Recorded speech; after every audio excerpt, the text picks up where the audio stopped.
আওয়ামী লীগ মানেই কিন্তু শেখ মুজিবুর রহমান নয়। আওয়ামী লীগের প্রতি আপনাদের এত সফট কর্নার কেন? এটাকে শেখ মুজিবের দল বলে?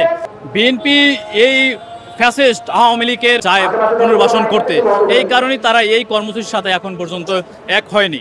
তবে এটা তাদের ভুল সিদ্ধান্ত, কারণ তারা মনে করে আজকে যদি আওয়ামী লীগকে নিষিদ্ধ করা হয় তাহলে একদিন বিএনপিকেও নিষিদ্ধ করা হবে। এটা আসলে আপনাদের আমি বলবো যে আপনাদের আসলে অনেক কিছু স্টাডি করা দরকার। কারণ আওয়ামী লীগ এই পর্যন্ত জুলাই বিপ্লবে আমার 2000-এর অধিক শহীদ করে দিয়েছে এবং বাংলার অনেক মানুষকে তারা নির্যাতন করেছে, তারা অনেক অপকর্ম করেছে, হাজার হাজার কোটি টাকা পাচার করেছে, যার কারণেই তাদেরকে নিষিদ্ধ করা হচ্ছে।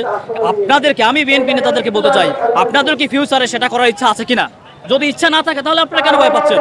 আপনারা কি তাহলে সেই অন্যায় রাজনীতি করতেছেন? যদি অন্যায় রাজনীতি না করেন তাহলে আজকে আপনাদের কলিজায় এত ডর কেন? আপনারাও বাংলার এই সাহসী সন্তানদের মতো রাজপথে আসুন এবং আওয়ামী লীগকে চিরতরে বন্ধ করার মতো করুন। আর সাধারণ মানুষকে বলতে চাই, আওয়ামী লীগের প্রতি আপনাদের এত সফট কর্নার কেন? এটাকে শেখ মুজিবের দল বলে?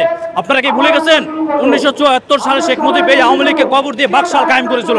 জিয়াউর রহমান এই বাংলায় আবার আওয়ামী লীগকে ফিরিয়ে এনেছিল। আজকে যে কথা বলতেছে বাংলার মানুষ, সেটা কার জন্য করতেছেন?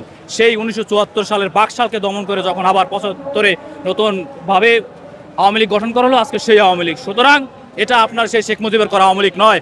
আর আওয়ামী লীগ মানেই কিন্তু শেখ মুজিবুর রহমান নয়। আওয়ামী লীগ মানেই কিন্তু এই চার নেতাও ছিল এবং বাংলার মানুষ কিন্তু যুদ্ধ করেছিল, সেনাবাহিনীরা যুদ্ধ করেছিল। সুতরাং আপনাদের এত সফট কর্নার দেখানোর কোনো দরকার নাই। এই 2024 সালে এই আওয়ামী লীগ কিন্তু অত্যাচারী আওয়ামী লীগ, যাদেরকে ভালোবাসার কোনো জায়গা নেই, যারা দিনে পাকিস্তানও এত মানুষ একটা সময় দিনের বেলা গুলি করে মারে নাই। এবং কাদেরকে মেরেছে? এই দেশের সূর্য সন্তান ছাত্রদেরকে মেরেছে, ছাত্র জনতাদেরকে মেরেছে, যেটা পাকিস্তানের এত কিছু করে নাই। সুতরাং আমার এই চোখে দেখা বিপ্লবকে আমি কোন যুক্তিতে বলবো যে আওয়ামী লীগ আবার মাঠে থাকুক? সুতরাং আপনারা যারা এই আওয়ামী লীগকে পুনর্বাসন করার চেষ্টা করতেছেন, এই জুলাই অভ্যুত্থানকে কোনোভাবে বানচাল করার চেষ্টা করতেছেন, আপনারা সতর্ক হন। ক্লিন ইমেজের রাজনীতি করেন, কোন আওয়ামী লীগকে পুনর্বাসন করার দুশ্চিন্তা করবেন না, তাহলে ছাত্র জনতা আপনাদেরকে ক্ষমা করবে না।